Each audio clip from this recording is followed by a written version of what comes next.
Muy buenas, ya estamos en su programa Poder y Desarrollo Regional. Como siempre, el atento saludo a toda la clase política regional a través de RTV El Diario, Corporación Multimedia El Diario. Siempre nuestra gratitud a la corporación por darnos y posibilitarnos que podamos dirigirnos a la población en conjunto, y también el agradecimiento a los diferentes medios que retransmiten este espacio a lo largo de las 13 provincias y a través de las redes sociales.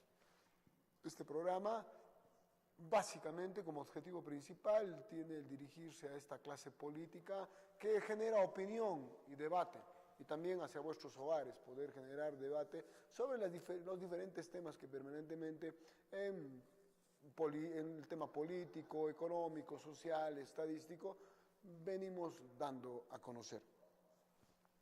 Me hubiera gustado empezar con los temas políticos. Tengo un invitado con el que vamos a conversar de estos diferentes temas, pero en estos últimos días hay publicaciones en el entorno académico sobre las diferentes universidades en América Latina y su calificación. Entre las principales o las 20 principales universidades de América Latina, lamentablemente, no solamente no aparece alguna universidad del Cusco, sino tampoco ninguna universidad a nivel nacional.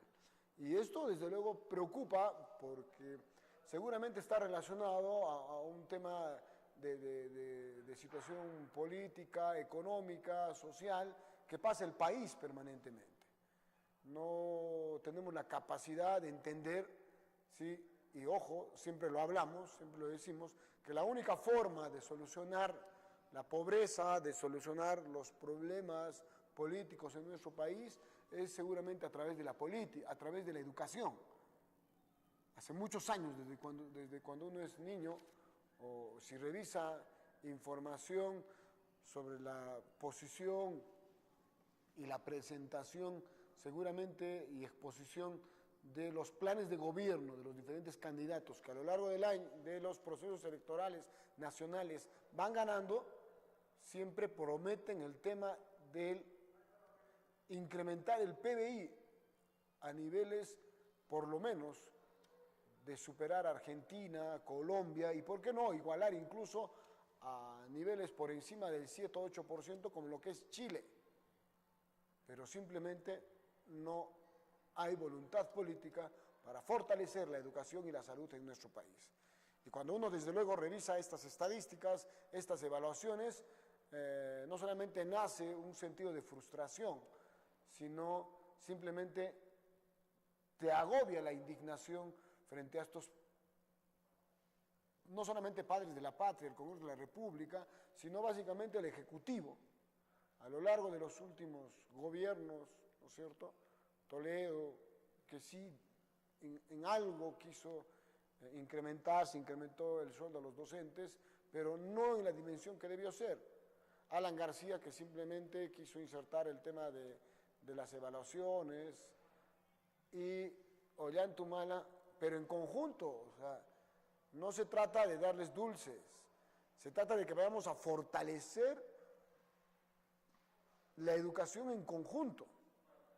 No solamente es mejorar los sueldos a los profesores, el tema de infraestructura, el tema de mobiliario, el tema de capacitación, ¿no es cierto? La misma situación de darle las herramientas a los estudiantes para que interactúen ya en un mundo global. El Internet es no solamente necesario, es obligatorio para que el estudiante y el profesor se puedan desarrollar a través de aplicativos que muy bien pueden ser utilizados.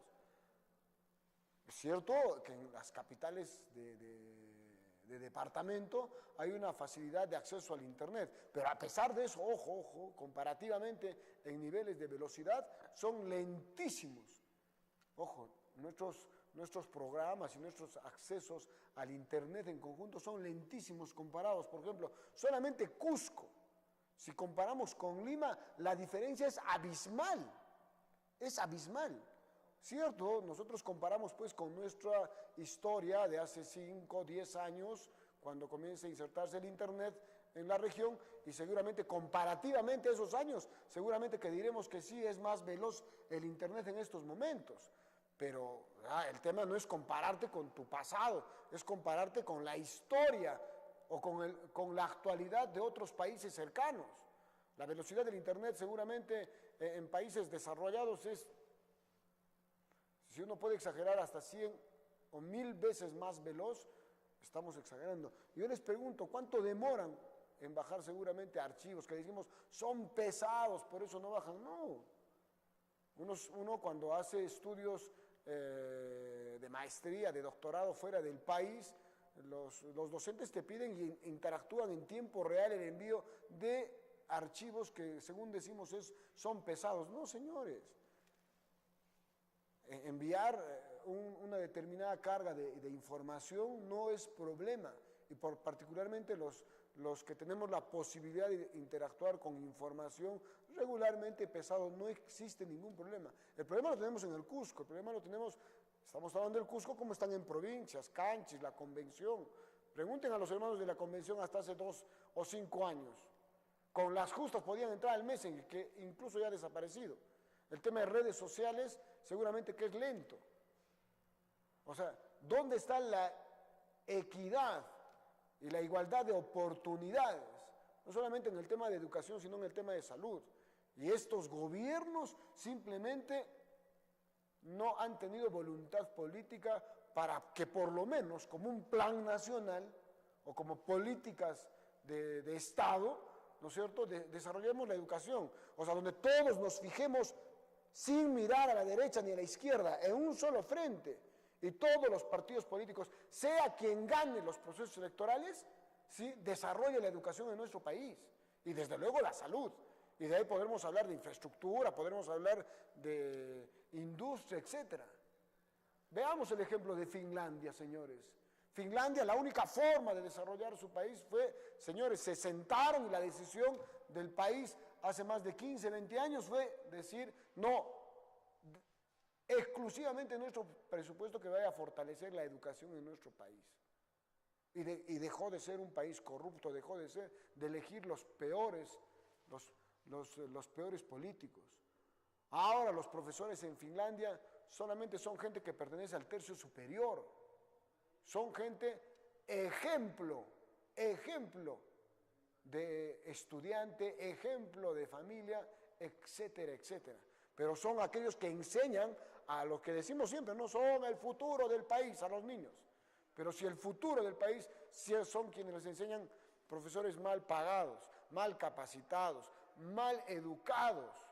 O sea que lamentablemente se han educado en institutos, como a veces si el término vale, de mala calidad, por no utilizar otros adjetivos, pero simplemente en el proceso su formación es de bajísima calidad.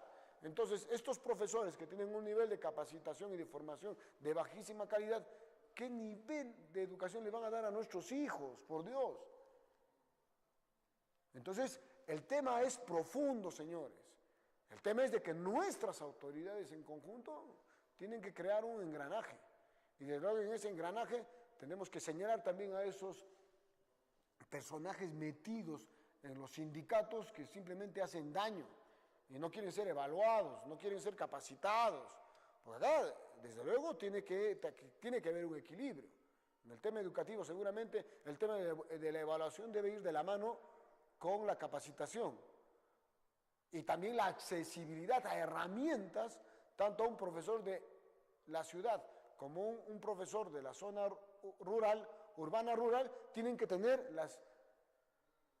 las mismas condiciones igualitarias, ¿no es cierto?, para acceder. O sea, que el profesor de la zona rural llegue a su cuarto o se quede en el colegio y pueda acceder a través de cualquier equipo que existe en el colegio e ingresar a cualquier biblioteca virtual, al internet en conjunto, para que también se autocapacite. O finalmente, señor, la tecnología nos está dando las posibilidades de capacitarnos en tiempo real a través de videoconferencias, etcétera. Y ya eso ya dependerá de los profesores si quieren seguir capacitando o no, capacitándose. Porque al igual que cualquier área, la educación tiene una evolución y un desarrollo permanente. Y el desarrollo ya no es cada 5, 4, 3 años. El desarrollo es anual, semestral. La tecnología ha hecho posible de que diferentes aplicativos y programas, ¿sí?, nos agilicen la forma de darles conocimiento e información a nuestros niños, a nuestros estudiantes, no solamente de colegio, sino también del pregrado, posgrado y en conjunto. La velocidad que tenemos de accesibilidad a los medios de comunicación o medios de información simplemente es en tiempo real y desde luego que te puede dar condiciones para comparar, para evaluar, para analizar, ¿sí? El único problema de repente es ahora el tema de levantar información primaria, pero no existen aplicativos. En el Círculo de Estudios e Investigaciones de Carreras ahora se levanta a través de celulares y se sabe dónde está levantando información, en qué punto a nivel georreferencial. Ahora los celulares tienen toda esa información, aunque no lo crean, un celular incluso graba mejor que muchos equipos de alta tecnología que se comparan dentro de la televisión, dentro de la fotografía. La evolución de los celulares en la versatilidad para el acceso no solamente al internet es increíble. ¿Y dónde están pero los señores sabiondos? Estos que están enquistados, dirigidos por esta señora Martins, Marilu Martins, en el Ministerio de Educación, ¿no tienen esa capacidad? O sea, de que utilicemos pues la tecnología, que utilicemos estos instrumentos que nos brinda el mundo para poder desarrollar. No, simplemente con una posición que no, yo converso con Patria Roja, que converso con Promo Badet, etc. ¿Dónde está la capacidad de convocarlos? Y para solucionar los problemas, 30 días todos los estudiantes. Es como un tema de nutrición. 30 días que no estábamos alimentando a estos niños y que seguramente cuando lleguen a la universidad todos desnutridos no tienen la capacidad pues de absorber conocimiento de nivel universitario, de nivel de posgrado. En la evaluación de esta lista de universidades, señores, que están dentro del ranking a nivel de América Latina, está en primer lugar la Universidad de Campiñas, Brasil. La segunda es Universidad de Sao Paulo, Brasil, segunda de Brasil. Universidad Católica de Chile. Así nos da envidia. Tratemos de tener una envidia sana, constructiva. Digamos, ¿por qué no nos podemos comparar con Chile? La Universidad de Chile, otra. Universidad de los Andes, Colombia. Instituto Tecnológico y de Estudios Superiores, México. Universidad Federal de Sao Paulo, Brasil, tercera universidad. Universidad Federal de Río de Janeiro, Brasil. Universidad Católica de Río de Janeiro, Brasil. Universidad Autónoma de México. Universidad Federal de Minas Gerais, Brasil. Universidad Estatal Paulista, Brasil. Y uno se puede preguntar y decir, no, pues es que son potencias, justificaciones que pueden sonar incluso altisonantes, ¿no es cierto?, en el sentido de que puedan señalar, no, es que son países de mayor desarrollo. Por favor, pregúntense cómo está México, cómo está Brasil. Pero a pesar de eso, tiene universidades dentro del TOF, dentro del mayor ranking. Universidad de Concepción, Chile, nuevamente. Universidad Federal ABC, Brasil. Universidad Federal de Santa Catarina, Brasil. Universidad Católica de Río Grande do Sul, Brasil. Universidad de Antioquia, Brasil. Universidad Federal de San Carlos, Brasil. Universidad de Brasil, Brasil. Universidad Nacional de Colombia y Universidad Católica del Valparaíso. O sea, estamos hablando solamente Brasil, Chile y Colombia. Ni siquiera Argentina. A ver, ya ni siquiera pensemos en de evaluar Bolivia, Venezuela.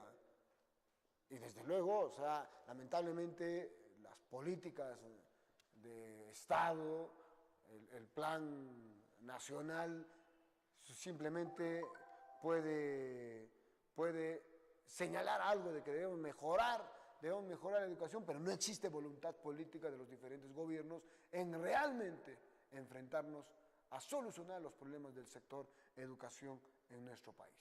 En ese sentido, creo que desde vuestros hogares, desde nuestras familias, nuestra principal exigencia de necesidad frente al asfalto de la calle, frente a la construcción de fierro y cemento, debe ser exclusivamente, señores, la educación para el desarrollo al corto, mediano y largo plazo en nuestro país. Un ejemplo, estas publicaciones relacionadas a la evaluación de las mejores universidades a nivel de Latinoamérica.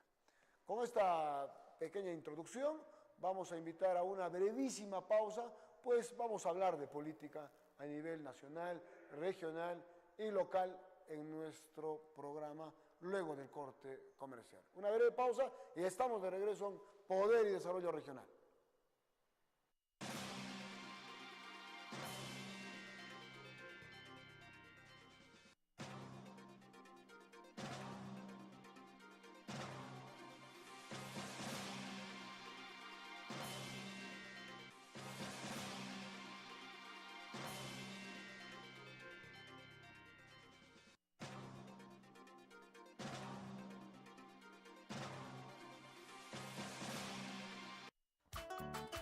Primer encuentro de picanterías y chicherías tradicionales del Cusco, porque nuestra milenaria tradición gastronómica se condensa en la picantería y chichería cusqueña, que es patrimonio cultural de la nación.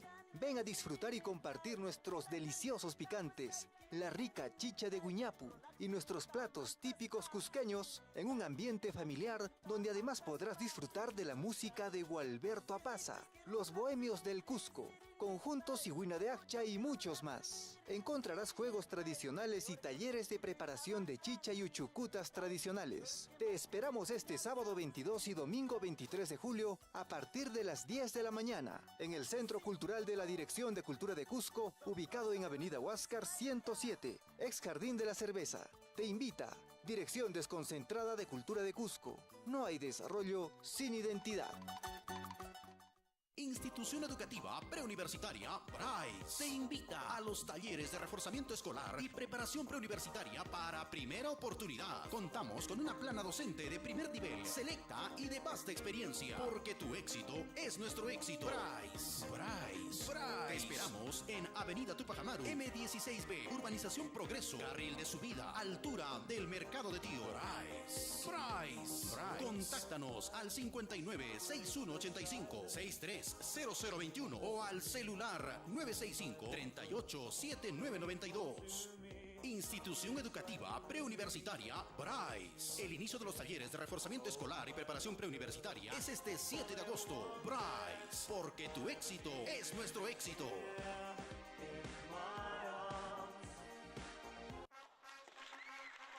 El Diario del Cusco, un diario de verdad, está de aniversario. 19 años de periodismo, con información rápida, veraz, dinámica, objetiva. Con una sola consigna, siempre en búsqueda de la verdad. 19 años por el Cusco, la región, el país y el mundo. El Diario del Cusco, 19 años. Síguenos en Facebook como El Diario del Cusco. El Diario del Cusco, 19 años, un diario de verdad.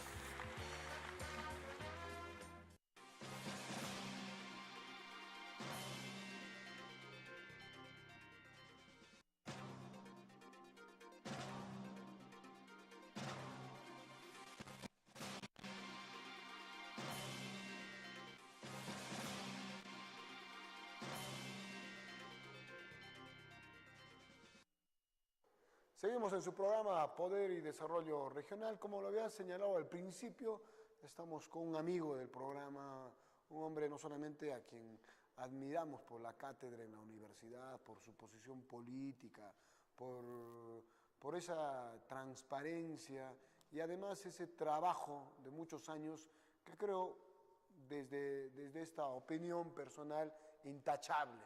Creo que en este amigo político de nuestra región del Cusco no podemos señalar cualquier posición que vaya contra la buena fe y las buenas costumbres en nuestra región del Cusco y a nivel nacional. Es por eso que vamos a saludar a un amigo de siempre, a Víctor Boluarte, un político de siempre, interactuando en la política regional, además catedrático de nuestra Universidad Nacional San Antonio Abad del Cusco y además amigo del programa. Víctor, bienvenido como siempre a Poder y Desarrollo Regional. Vladimiro, muchas gracias. En primer lugar, mi saludo a Poder y Desarrollo Regional y mediante este importante programa.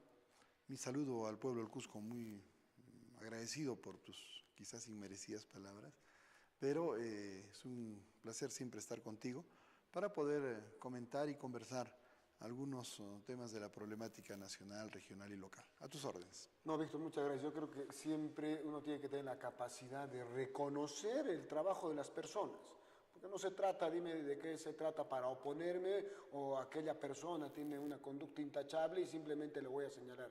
En verdad, yo, así como quiero que se refieran de repente a uno que trabaja transparentemente, también a las personas que reconocemos su trayectoria, su gran trabajo político, hay que aplaudirlo, hay que señalarlo, no cuando mueran, cuando estén vivos, y el reconocimiento debe ser en vida. Víctor, el tema político nacional, vamos a empezar en el tema nacional, lamentablemente genera no solamente frustración, sino también indignación en el poblador de a pie, no solamente del Cusco, sino a nivel nacional.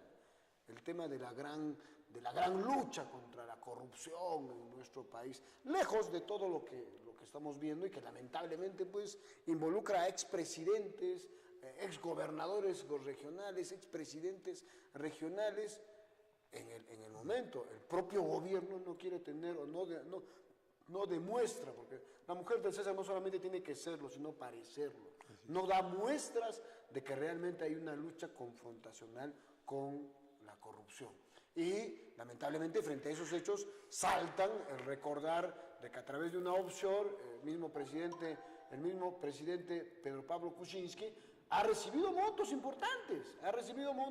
importantes que entiendo, no hay pruebas suficientes, pero o sea, el que otorga calla, ¿no es cierto? ¿Cómo evalúas este tema? Porque, ojo, estamos de cara ya cercanos a un proceso electoral, ¿no? Que seguramente va a ser contundente este tema, ¿no? Sí, mira, Vladimiro, yo en primer lugar creo que más allá de los grandes problemas y dificultades por los que atraviesa este periodo democrático que tenemos en el país, pero sin embargo, es justamente en periodos de democracia, es decir, no de una democracia perfecta, de una democracia en construcción, pero en periodos de Estado constitucional de derecho, donde pueden regir las normas, donde ciertamente que siguen habiendo abusos y arbitrariedades, pero de alguna u otra manera hay o intentamos que hayan instituciones, solamente en esos periodos democráticos podemos detectar y podemos libremente conocer los actos de corrupción que hay en el país. Porque en las dictaduras, y nuestro país ha vivido casi 2/3 partes de su historia republicana, o es más, casi 3/4 partes de su historia republicana en dictaduras. Y en las dictaduras no se conoce mucho de los temas de corrupción. Eso no quiere decir que no haya, los han habido, y muchísimo más graves de repente, pero han pasado inadvertidos. Entonces no es que ahora estemos peor, sino que ahora tenemos más oportunidad de conocer. No solo porque hay libertades, porque hay democracia, sino también porque la tecnología, los medios de comunicación nos permiten conocer cosas que indignan, cosas que evidencian que expresidentes, exgobernantes regionales han recibido dinero, sobornos, ¿no?, de empresas que han construido en sus periodos, y como bien has dicho, últimamente algunos cientos de miles de dólares en la cuenta del mismo presidente de la República, que tendrá que explicarse, que tendrá que investigarse y darse las explicaciones del caso en su momento. Pero ciertamente que esto pues corroe, ¿no?, a toda la política en general. Pero a pesar de todo ello, creo que aquí tenemos dos retos como país. Uno, enfrentar ese fenómeno de la corrupción, y para eso se necesitan instituciones independientes. Hablo de Poder Judicial, hablo de Ministerio Público, hablo de policía que debe actuar en estos temas, hablo de los órganos contralores del Estado, que a veces, con la última experiencia del contralor revocado que hemos tenido, a veces detectan cosas cuando les interesa detectar cosas y a veces no detectan cosas que en las provincias, digamos, son escándalos, pero pasan inadvertidas para la Contraloría. Y entonces se hacen de la vista gorda. Y creo que allí tiene que haber una mayor sensibilidad para luchar contra la corrupción, para reconocer los actos irregulares que hay en una serie de partes del país. Lo que ha ocurrido, por ejemplo, con esos gobernantes regionales en el caso del Cusco, en el Cusco se sabía, y hace mucho tiempo, pero a nivel nacional no se ocupan mucho, porque quizá nos consideren patios traseros o espacios de segunda categoría a los que no se les presta la atención debida. Parte de esa lucha contra la corrupción es ver horizontalmente el país. Interesa lo que pasa en el Cusco, lo que pasa en Tumbes, tanto como lo que pasa en Lima. No porque pase en Lima es más importante y lo que pasa en Cusco debe pasar inadvertido. Entonces también una lucha contra la corrupción es tener un país horizontal donde todos seamos iguales y se preste atención a los problemas de cada una de las regiones en forma similar a lo que podría ocurrir en el mismo centro de Lima o en distritos exclusivos como San Isidro o Miraflores.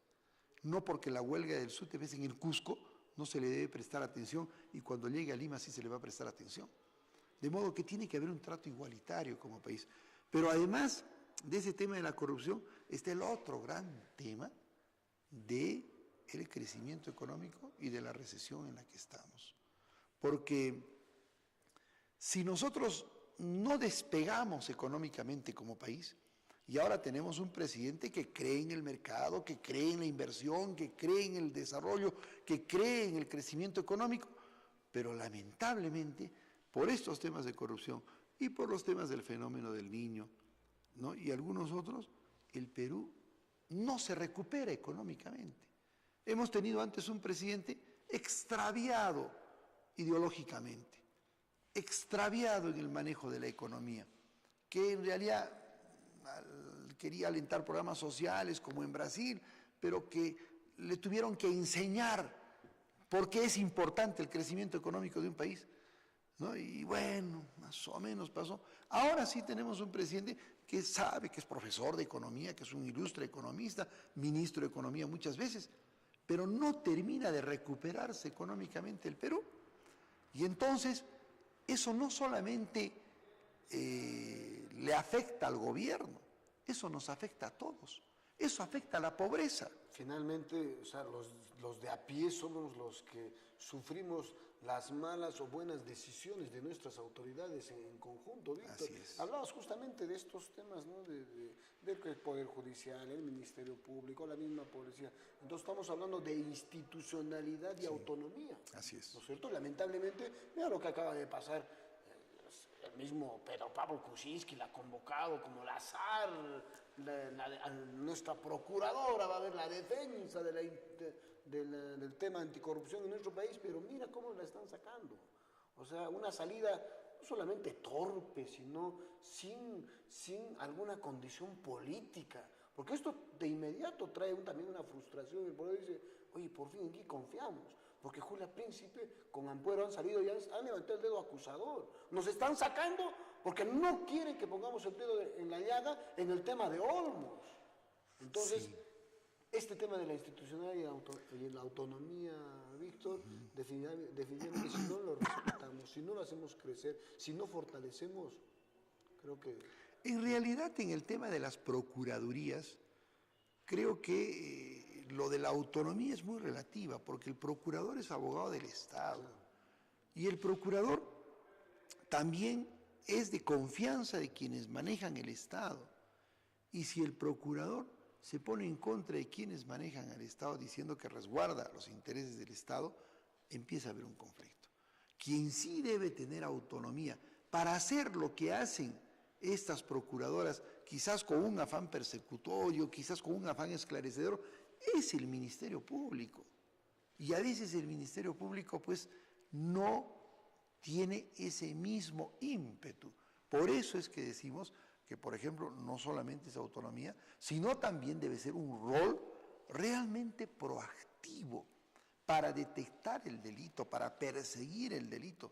Y esa es labor del Ministerio Público. ¿Por qué el Ministerio Público tiene que esperar que haya un escándalo con las procuradoras, que son abogadas del Estado? ¿Por qué el Ministerio Público no asume esa función? Que es su función, es su deber. Y entonces yo creo que allí de alguna u otra manera, cierto, vemos el tema de la procuradora Príncipe, de la otra doctora Ampuero, pero en realidad lo que a veces no vemos es que eso también debiera trabajarlo el Ministerio Público y fundamentalmente él, porque esa es su función. ¿Qué esperan? ¿Que el procurador les pida la medida cautelar? ¿Que el procurador evidencie algunas cosas? El Ministerio Público está encargado para hacer esa clase de pesquisas. Y entonces allí es que digo que las instituciones tienen que funcionar, ¿no? Y tienen que funcionar, cierto que es importante su autonomía, pero tampoco la autonomía es pretexto para que se burocraticen y, bueno, pues dejen pasar las cosas. Tiene realmente que funcionar. Lo propio pasa en el caso del Poder Judicial, donde a veces se tardan mucho tiempo en resolver procesos judiciales que tendrían que resolverse mucho más prontamente. Y además, lamentablemente, producto de estos temas relacionados y que están básicamente dirigidos a que el gobierno tenga que desembolsar presupuesto, el tema de corrupción pues ha dejado paralizado obras importantes, ojo, a nivel nacional. Claro. O sea, en la misma capital, ¿no? Pero el gobierno está destrabando a través de mecanismos muy hábilmente, pero que ya pueden ser sujetos a observación, ¿no? El tema del Metro 1, también el tema de Jorge Chávez, la ampliación, también está siendo observada, pero sale Fernando Zavala a decir, lo hemos destrabado, etc. ¿Y por qué no nos destraban pues, el Hospital Todo Lorena, el aeropuerto de Chinchero, la vía de evitamiento, el plan vial... el gasoducto. El gasoducto, o sea... Y en verdad, te digo, Víctor, en temas estadísticos, económicos, la gente ya está sintiendo en sus bolsillos la crisis económica o la recesión económica que estamos pasando en este momento. No, o sea, vamos a revisar, por ejemplo, información de esta semana, feriado largo, dice que hay. La gente en conjunto, años anteriores, 3, 4 años, o sea, de inmediato, sus salidas no son a Quillabamba, Urbana, Calca, no, se van al norte, se van a la selva peruana, se van hacia Arequipa, incluso salen del país. Vamos a próximas semanas a revisar la información que ya es información real, que la tasa del desempleo se ha incrementado y incluso el promedio de ingreso familiar ha bajado. Claro. Y en el Cusco, es cierto, gracias de alguna manera al turismo y digamos a la dinamización que tenemos, todavía no lo estamos sintiendo en una gran fuerza, pero vete a la convención, Canchis, Chumbivilcas, cerca, o sea, lugares cercanos como Quispicanchis, la están viendo negras. En la convención, gente que se está viniendo de la convención en busca de trabajo a la ciudad del Cusco, una migración por el tema laboral, pero increíble. Y eso no se dan cuenta en Lima, pues lamentablemente el Perú pasa a ser Lima, ¿no? Y no solamente a nivel del Ejecutivo, sino también a nivel de partidos políticos, instituciones, etcétera. Como lo que ha señalado el Poder Judicial, sí, pues creen que los juicios solamente están en Lima. ¿Y las regiones? ¿Y las provincias en conjunto? Claro, mira, y tocas ahí un tema sumamente central, ¿no? Es que la economía es una ciencia. Y esa ciencia... A pesar que algunos investigadores dicen, se resisten, como Bunge, por ejemplo, de que no es una ciencia, pero sí la economía. Pero en realidad, en todo caso, así discrepen de que sea una ciencia, pero en todo caso es una rama del conocimiento que tiene sus leyes propias, que tiene su rigurosidad y que no puede ser manejada al antojo político del gobernante. Y eso lo tenemos que entender todos en el país. Creo que después de la experiencia de los años 80 y 90, de alguna u otra manera lo hemos asumido en el Perú, y hemos tenido más o menos continuidad en el manejo económico. Desde que termina Fujimori en adelante hemos tenido una continuidad en el manejo económico muy saludable, para la vida institucional y económica del país. Pero sin embargo, eso debemos ya asumir todos en el país, así tengamos distintas ideologías, desde los de izquierda hasta los liberales, en fin. Creo que tenemos que asumir que la economía necesita de un manejo riguroso, pulcro, aséptico, sin influencias del gobernante de turno que quiera hacer lo que le dé la gana con la economía. No, porque eso nos devolvería a los grandes problemas que tuvimos en la década del 80. Inflación, recesión, pobreza, tremendos problemas. Salvo que hayan algunos que sí quieran seguir viviendo en pobreza, pues, y vivan de la pobreza. Porque yo sí ya creo que a algunos les interesa que el Perú siga siendo un país pobre, porque de eso lucran, de eso perciben beneficios. Esos famosos caviares. ¿No es cierto? Que les llamamos. Entonces, disculpe, pero es la verdad, ¿no? Que viven de las ONG. claro, entonces hay que, en primer lugar, asumir todos que la economía necesita ser manejada adecuadamente. Y si se logra hacer eso, el Perú podría tener alguna continuidad en políticas de Estado, en fin. Pero el gran problema ha sido que con el gobierno del señor Humala hemos tenido pues un pare, ¿no? Porque ha habido indecisión respecto de atraer inversiones, en fin, mucho gasto social. Pero cierto que los ministros de Economía continuaron siendo personas preparadas en los temas económicos, pero el Perú no tuvo el impulso para seguir creciendo y poner por delante el crecimiento económico. Otra cosa que debemos asumir todos en el Cusco, en el Perú, es que el crecimiento económico no es solo cuestión de capitalistas. Cierto que seguramente beneficia a los que más tienen, pero beneficia a todos a la larga. Porque cuando no se crece económicamente, crece la pobreza. Como ahora, bien has dicho, vamos a Quillabamba, vamos a la convención, hay una recesión terrible, la gente ya no tiene plata. ¿Cómo van a pasar ahora sus fiestas en una situación difícil? Y entonces, pues tenemos que asumir absoluta y claramente que el crecimiento económico es importante para el país. Cierto que habrá que hacer algunos ajustes para que tributen los que ganan más, en fin, pero es necesario el crecimiento. Y si no lo tenemos, como que ahora no lo tenemos, porque este gobierno del señor Kuczynski heredó pues, malos contratos, algunas paralizaciones en el gobierno de Humala, y no ha podido recuperarse, porque tan pronto entró, se viene lo del niño, se viene lo de Odebrecht, se viene lo de la corrupción, y no ha podido recuperarse el aparato económico. Y otro asunto adicional, un manejo demasiado tecnocrático de los aspectos políticos que tienen que ser manejados políticamente. Tocaste este tema de este equipo tecnocrático, ¿no? Estos técnicos llamados, y ojo, no son recientes, vienen desde el gobierno de Toledo, incluso algunos en el mismo gobierno de García, y ahora en el gobierno de Ollanta, incluso los que están manejando educación, y no tienen una facilidad, digamos, de desarrollo político. O sea, es cierto, puede haber reconocimientos, pues incluso a estos ministros como Torne, que ya se fueron, al mismo de Transportes y al mismo Fernando Zavala, pero ese dote político no lo tiene. O sea, ¿cómo es posible? Señalabas justamente de los profesores en el Cusco. O sea, más de 35 días que los tenemos haciendo huelgas, lejos de eso. 35 días que los chicos no van al colegio y además agarrando pistolas y tirándonos en los pies porque también afectamos el tema del turismo. Con unos amigos justamente hoy día en el curso hablábamos del turismo.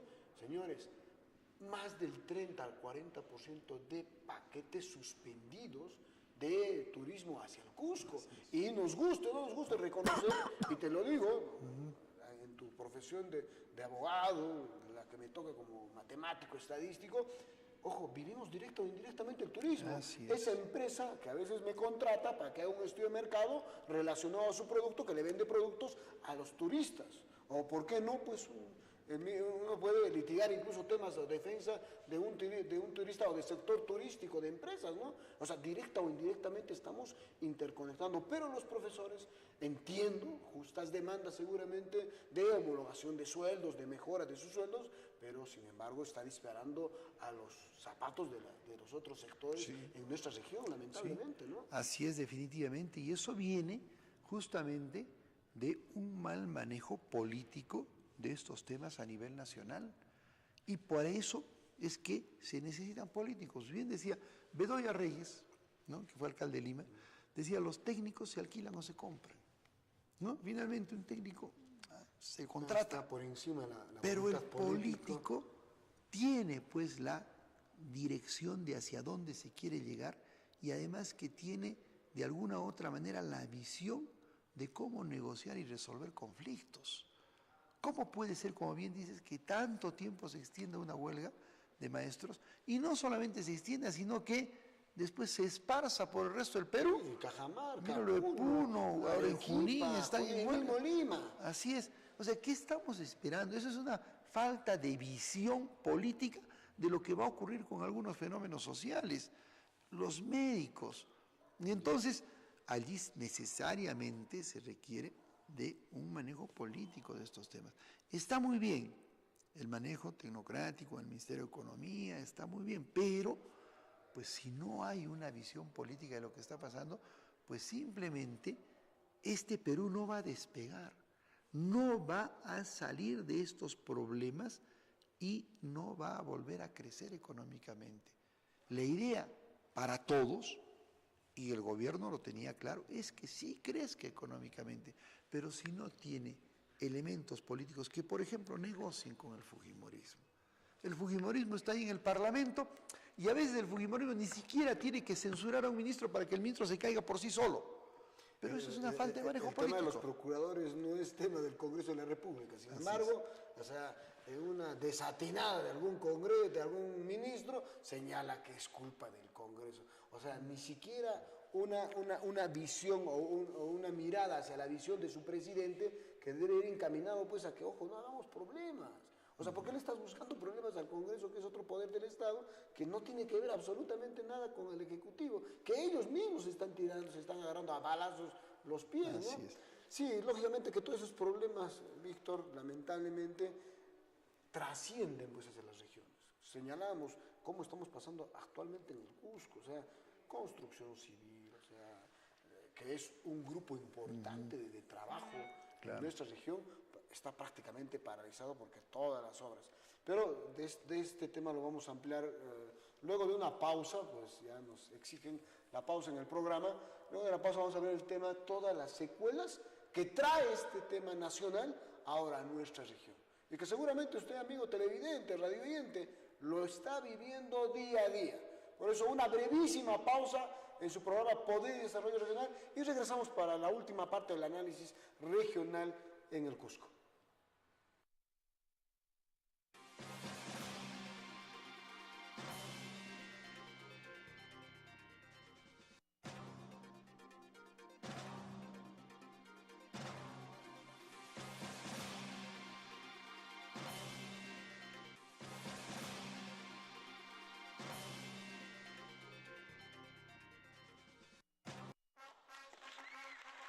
El Diario del Cusco, un diario de verdad, está de aniversario. 19 años de periodismo, con información rápida, veraz, dinámica, objetiva. Con una sola consigna, siempre en búsqueda de la verdad.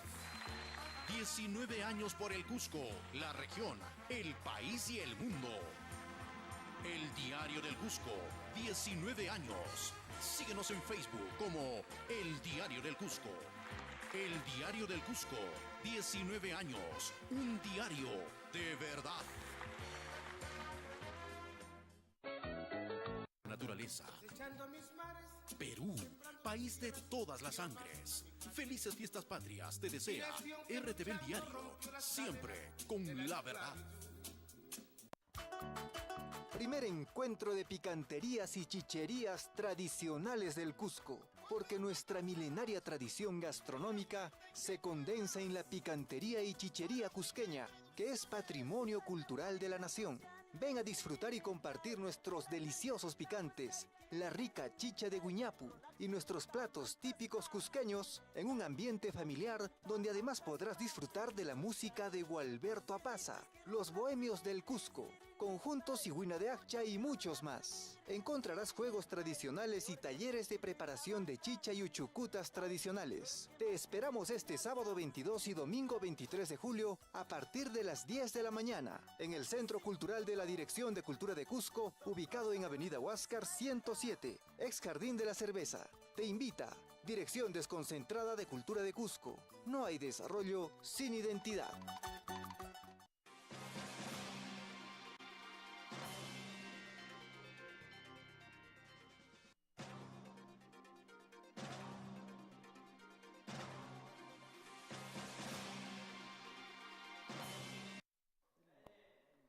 Seguimos en su programa Poder y Desarrollo Regional y de inmediato vamos a aprovechar acá nuestro amigo Víctor Boluarte para hacer un análisis también del tema regional. Lejos de este análisis nacional que hemos hecho, justamente al inicio hablábamos, ¿no? Ya obras paralizadas, lamentablemente el tema del desempleo, el subempleo en nuestra región ya está llegando a límites donde lamentablemente nuestros hermanos de provincias por una decisión racional están migrando hacia la ciudad del Cusco, a la provincia del Cusco, por un tema eminentemente laboral, no solamente educativo, eminentemente laboral. Estos problemas es lo que nos traería como secuela, Víctor, estos problemas de orden nacional. Definitivamente, pues no solamente nos trae migración, nos trae más desempleo, ¿no? Por cada punto que sube o baja el PBI nacional, pues son miles de puestos que se pierden en la construcción, como bien has dicho, en otras actividades económicas. Mira, las municipalidades cuando tienen menos presupuesto también despiden gente. ¿Y dónde se va esa gente? ¿No? Sí, los gobiernos locales con los recortes presupuestales, ojo, ha dejado abandonado obras, así como estamos hablando de estas obras de, digamos, de un orden regional o de trascendencia regional, de obras pequeñas, calles abandonadas. Pero no solamente es que la obra se paraliza, sino que mucha gente sale a la calle. Y esa gente que sale a la calle, pues va a engrosar las filas de la pobreza, ¿no es cierto? Ese es el gran problema. Entonces, tenemos desempleo, tenemos paralización de obras, tenemos más informalidad, ¿no? Son migración, como has dicho, son los problemas que nos va a acarrear esto. Ahora, por supuesto que todos queremos que esta situación se supere y se revierta y el gobierno haga que el Perú crezca un poco más. Pero creo que es necesario que tome en cuenta estas cosas que estamos diciendo. Necesita manejo político de muchos temas, porque también para que crezca el PBI necesitamos también que las grandes inversiones del país en realidad sean viables. Mientras esté paralizado Chinchero, mientras esté paralizado el gasoducto, mientras esté paralizado el Hospital Lorena, mientras esté paralizado, bueno, dicen que la línea 2 del metro se va a destrabar, igual el aeropuerto de Lima. En minería estamos en lo mismo y en cero, no hemos avanzado nada más. Y entonces, mientras no avancen esos grandes proyectos, también el PBI no va a crecer. En la medida que crezca, esos problemas que estamos hablando del desempleo, de la mayor informalidad, ¿no?, de la migración, van a revertirse porque directamente van a ir a que haya más plata en el Perú, haya más recursos económicos. Y por supuesto, se van a retraer otras actividades económicas importantes como el sector turismo. El sector turismo, que como bien has dicho, es tan importante para el Cusco directa o indirectamente. Mucha gente me dice por ahí, pero yo no vivo del turismo. Mentira, mentira. En el Cusco, directa o indirectamente, vivimos del turismo. Yo como abogado, indirectamente vivo del turismo, ya sea porque tengo clientes que indirectamente también perciben algún beneficio del turismo o porque eventualmente también tengo clientes que directamente están vinculados a la actividad turística. Y lo digo hasta por el señor que lustra zapatos en la esquina. Ese señor también se beneficia de un mayor turismo. Ahora algunos me dirán, sí, pues por las empresas grandes se la llevan toda. No se la llevan todas, se llevan la mayor parte, sí, pero pues esos son otros temas que tenemos también que abordar, que tenemos que corregir, pero no por eso vamos a matar a la gallina de los huevos. Sí, desde luego. O sea, ahora el turista, a través de la información del Internet, viene informado. O sea, el turista ya no es como antes que un plato de comida pues le vendías a 10 veces el precio, ¿no? Uno cuando transita, por ejemplo, por los mercados como Cascaparo, Tío, y de diferentes lugares, restaurantes, ojo, que no están en la Plaza de Armas, que es cierto, pueden vender en dólares, pero diferentes restaurantes que viene, como le digo, el turista informado y va a consumir.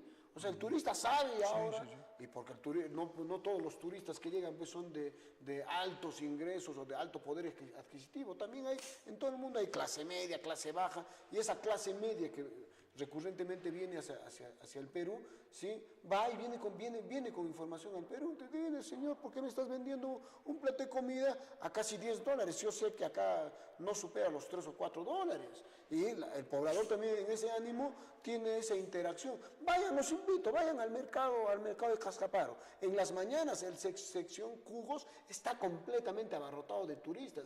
Y no van porque les hagan en su mirada delante de ellos, utilizando las frutas directamente de sus jugos. No solamente por eso, señores, por un tema de salud, sino también van por los costos. Porque no creamos pues, que la plata en los países desarrollados seguramente se la regalan o simplemente vienen acá a usar y desgastar. No, señores. Acá es cierto que además el turismo también ha comenzado no solamente a sensibilizar o finalmente ya a admitir precios reales. O sea, usted se va a una agencia de viajes, ya hay un sinceramiento de precios para el servicio, porque el turista viene con información. Es por eso que Víctor dice que directa o indirectamente todos nos beneficiamos en el Cusco. Y es por eso que estamos así.